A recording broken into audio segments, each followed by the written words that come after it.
It's not like one day, we're sustainable. It's the process. Starting small with your own pet makes a big difference. Rework, reuse, recycle.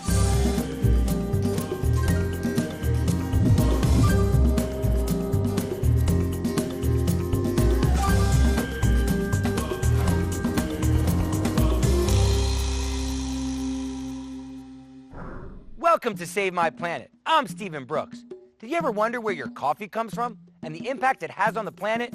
Well, they do here at one of Costa Rica's premier organic coffee plantations. We'll go see it later. But first, say you have a party to go to, or a job interview, or you just want a new look. What do? Well, before you head to a department store or buy a new outfit online, try something that's not only good for the planet, but for your wallet too.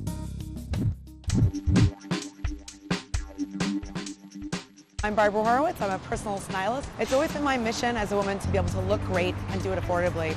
I always talk about how to rework, reuse, and recycle your clothing.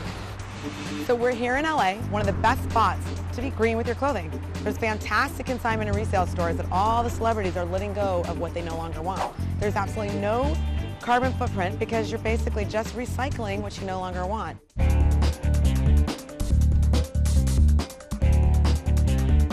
Hey, Shannon. Hey, Barbara. So I'm meeting one of my clients, Shannon. We're going to Decades 2, which is one of my favorite consignment shops in all of Hollywood. Hey, Christos. What's going on? How are you? So good to see you. You too. Are you here to buy, sell, or have fun? Decades 2 is sort of the premier boutique in consignment. We see over 10,000 things a year, clothing and accessories. So basically, we are truly a hunter, gatherer, and recycler of great high-end fashion pieces. They're gonna give some stuff to me maybe to sell, then you hopefully. kind of find something else and do the true recycle. Exactly. Awesome. Exactly. Let's get started then. Oh, this is great. This is Westwood. Along with getting great fashion when you come to a consignment store, there's also the benefits of not kind of adding to all the eco issues we have around the world, such as having to produce more clothes, which is more dyes, more bleach, more pollution in terms of actually making the actual products. And when you consign or are able to kind of recycle these things, you're taking that all out of the loop. I'll definitely consign that for you. So, are you ready to shop? Yeah, let's go. A consignment store functions like a natural ecosystem. You feed it clothes, and it feeds you with new pieces for your wardrobe. Well, that's really pretty. You do too. I love this piece. It's amazing. Love this. Where is it? Okay, cool. Cool. Well, you found some good stuff. I'm excited. So the Mew Mew piece, you got the Mew Mew. Yeah, I love it. So cute. This retailed for I think $850, $900 last year actually, Wow. and it's $395 here, so you've saved over 55%. Yeah, that's amazing. You're gonna buy this today, and you consign 2 with me, so your loads will sell, and that's gonna pay for the dress. Great. One of the things that's so great about recycling your clothing, it's entirely possible that a $3,000 dress could be about $700 resale. So before you go out for that special occasion to buy something that may break your bank, don't do it. Go to resale first. It's good for the planet, it's good for your pocketbook, and that's a good deal. But what if I can't afford a $700 outfit? What if all I have is the shirt on my back? Hey, Afshin. How are you? How are you? So we're here at Estilo Hair Salon with my fantastic hairdresser friend, Afshin. He called me last week and said, hey, listen, I have this t-shirt line. I need to rework some of the samples. Can you come in and do your magic? So we're going to show him how to make some modifications, and it'll be a lot of fun. Well, these are boys' t-shirts, but I thought, if we could get them to be a little bit more chopped up, it'll be a cool concept Feminine, for girls. edgy, yeah, sexy. Yeah, definitely. Cool. That's my shtick. So let's try it.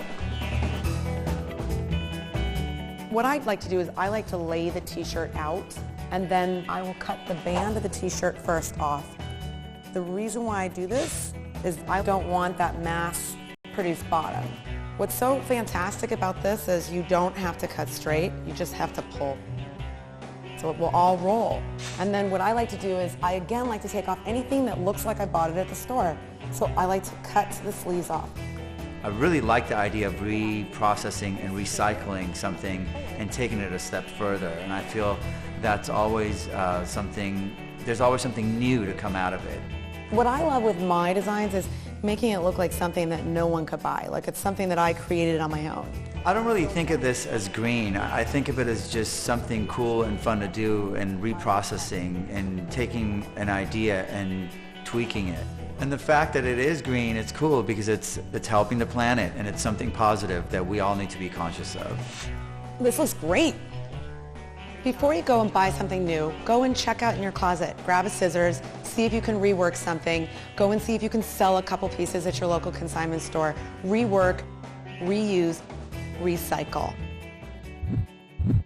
For all you fashionistas out there, remember, this season's must-have outfits come at a great cost. Precious fossil fuels are gobbled up at production and delivery. Reworking and recycling clothes can help reduce the impact, but it doesn't have to stop at your closet.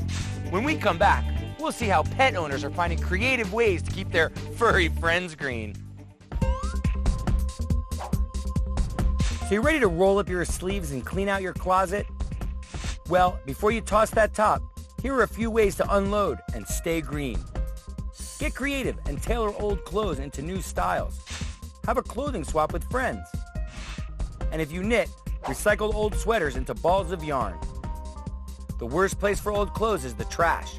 And if you can't reuse, donate. At the crossroads of an entire hemisphere is a land where the forces of nature have converged to create amazing new life forms and brilliant new ways of living. A land of astounding natural beauty and innovative people who are reshaping their lives with 21st century technology and a commitment to transform the future. Beauty beyond description, vision beyond expectation. Costa Rica, no artificial ingredients.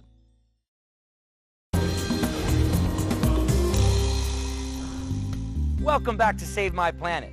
The impact we have on the environment can come from unlikely sources, like our pets. From the food we feed them to the toys and treats we buy them, our pets' carbon paw prints can get pretty big.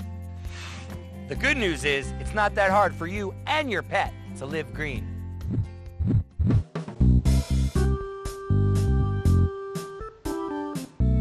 My name is Kelsey Dolezal. I am a certified veterinary technician at Fernetic, Chicago Center for Veterinary Medicine.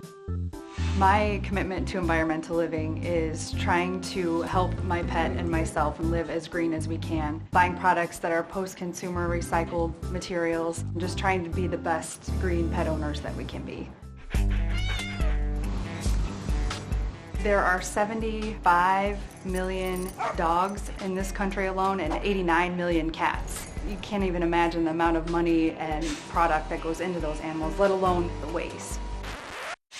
And the waste that cats leave behind and what we do with it can really affect the planet. It takes a lot of money to do that. With the millions of cats that are in the United States today, cat litter is being dumped by the ton into landfills. So a better choice in litter would be a litter that is a more natural litter made out of wood or recycled materials, something that is going to biodegrade a lot faster than the clay or the other litters. So here are a few options of dog beds. We have a recycled bed here, one that you can recycle, and then one that you can redo.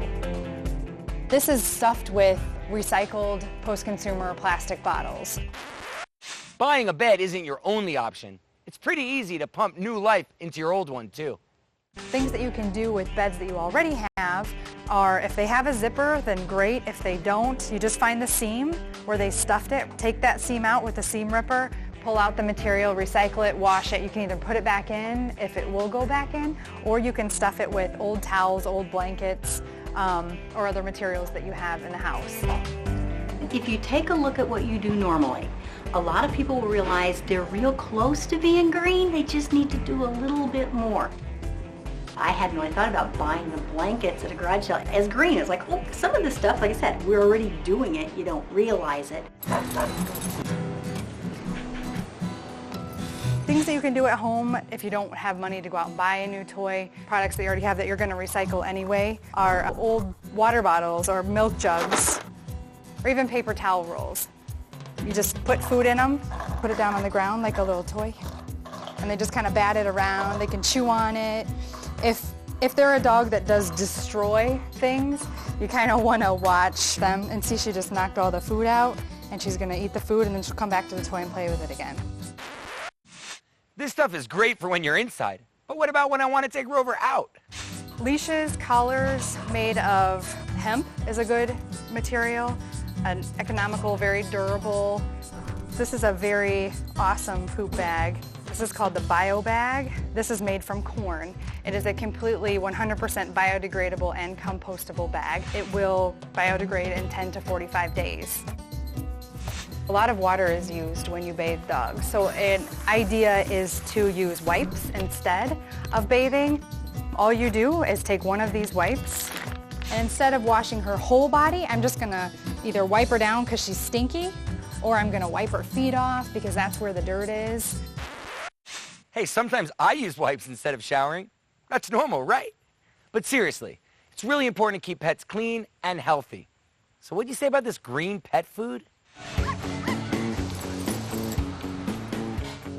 Green pet food would be something that does not have any wheat, any corn, any animal byproducts. What you put into your body is what you're going to get out of your body. So you wouldn't want to feed your dog, junk, which they do put into a lot of the cheaper, lower quality dog foods. I have switched my dog over to one of the foods that's more of a natural diet. He's done tremendously well. He's running and jumping more. He just seems happier and more active. His coat is much smoother and softer and shinier. So I'm seeing positive benefits. I'm doing a lot more label reading than I was before. 10 years ago, I never looked at a label, I just bought it. And now I look to see, is this green? What's the long-term effect of something I'm doing right now?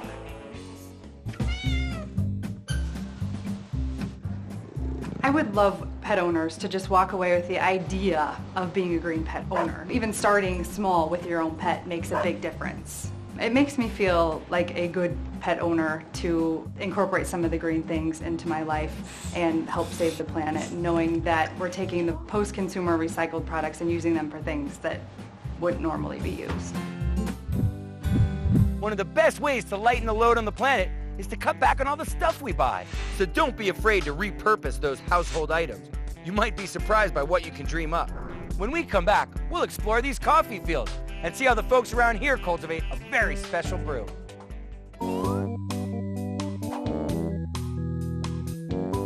If you're thinking of adopting a furry friend, consider going green with a recycled pet.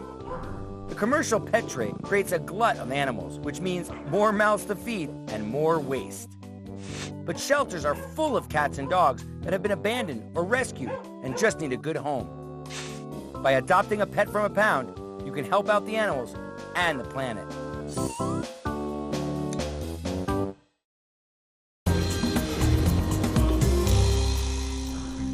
Welcome back to Save My Planet. Here we are in the Central Valley of Costa Rica, one of the most fertile coffee growing regions in the world. It's also a place where some folks are demonstrating that living sustainably can be both rewarding and profitable. Finca Rosa Blanca is one of about 130 hotels in Costa Rica, which is certified by a program called the CST, which stands for Certification for Sustainable Tourism. We have the highest level you can attain. I've been hearing about this place for years, and Glenn is a real leader of sustainability here in Costa Rica. Being sustainable doesn't mean that things aren't profitable. The bottom line is we're a business, and in order for us to survive and do the good things we want to do, we have to make a profit. So anything that we do that has to do with sustainability has to include financial sustainability. Right, a dear friend of mine once said, no margin, no mission. I'm here with Manolo Muñez, who is the sustainability expert here at Finca Rosa Blanca. And here we are at the swimming pool. What's so sustainable about this? Well, let me tell you, Steve, we clean the water using ionization. So there's absolutely no chlorine in this pool at all? Nothing at all. Wow, it's hard to believe. Just ions of silver and copper. So obviously we can't see the ions, but can we actually see the electrodes and the filtration system? Sure, let me show you. So this is where it all goes down? Exactly. Besides the pump and the filter for the pool, we have two electrodes right here, copper and silver. So that's what cleans the water, actually. Another thing is that the ions don't evaporate, right? So you're not polluting the air, right? I mean, with chlorine going into the air. Exactly. That's right. great. In the last 15 years, we've saved probably $50,000 or $60,000 in chlorine costs, which is really, again, the bottom line. Having hot water in your hotel doesn't mean you can't be sustainable. Look at the size of this solar hot water heater.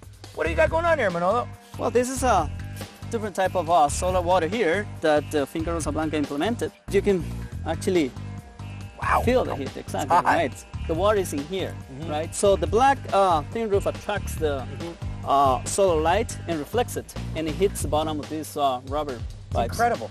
So all the hot water that you get in your rooms comes from here? Exactly, right.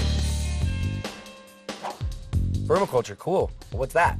Well, actually, turning the waste into compost using soil worms right here. Wow. See? Cool. We also use the ash from the fireplace to burn in the coffee wood to reduce the acidity of the, in this case, horse manure. Oh, it's the horse manure. Where do you get Exactly. that? From the horses that the hotel has as well.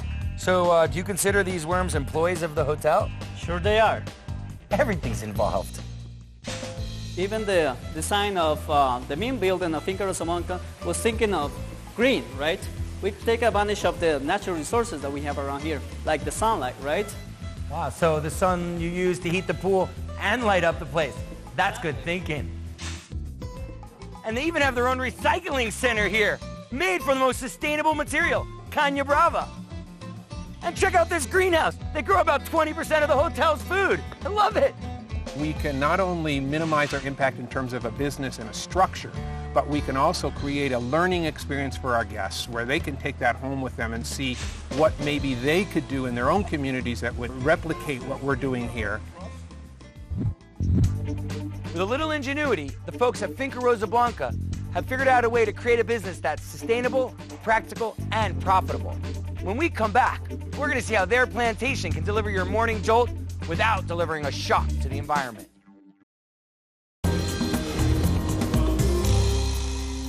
A morning cup of coffee is something most of us can't live without. But have you ever thought about where it comes from and how it's grown? The folks here at Finca Rosa Blanca sure have. They take sustainable coffee farming pretty seriously. So I noticed that it was the Finca Rosa Blanca coffee plantation and inn.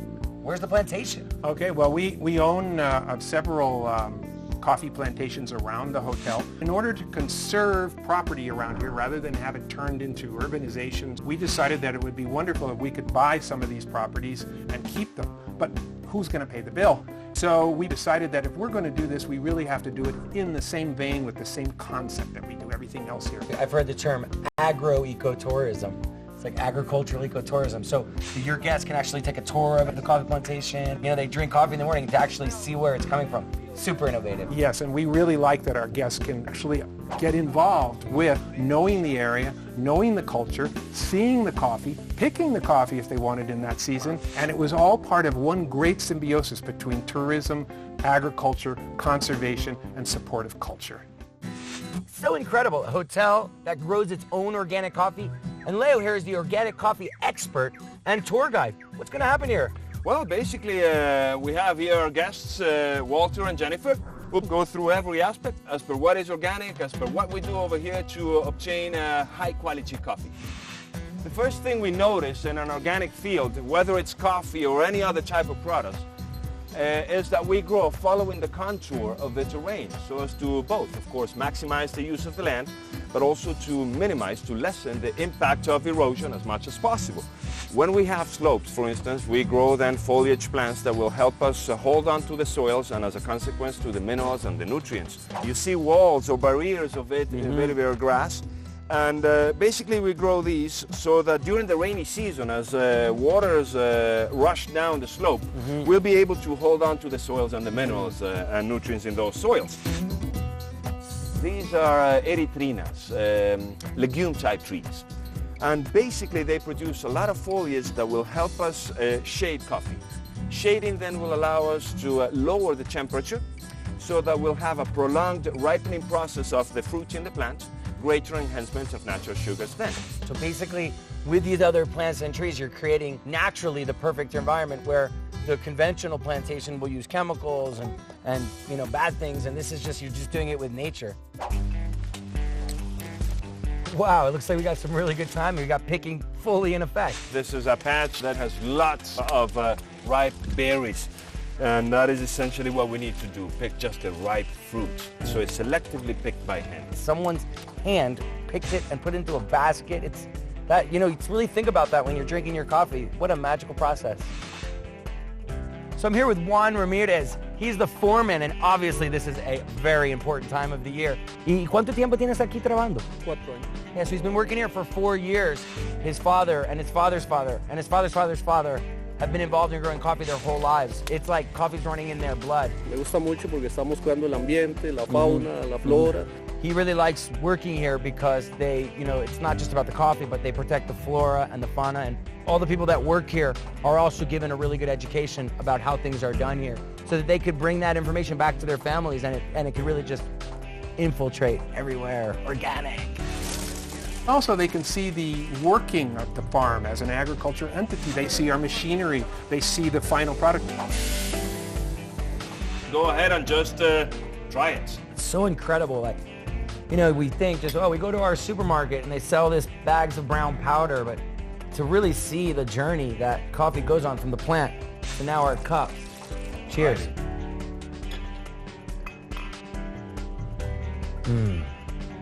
That's good. So how do you take your cup of joe? After today's journey, sustainably, I hope. I'm Stephen Brooks for Save My Planet. See you next time.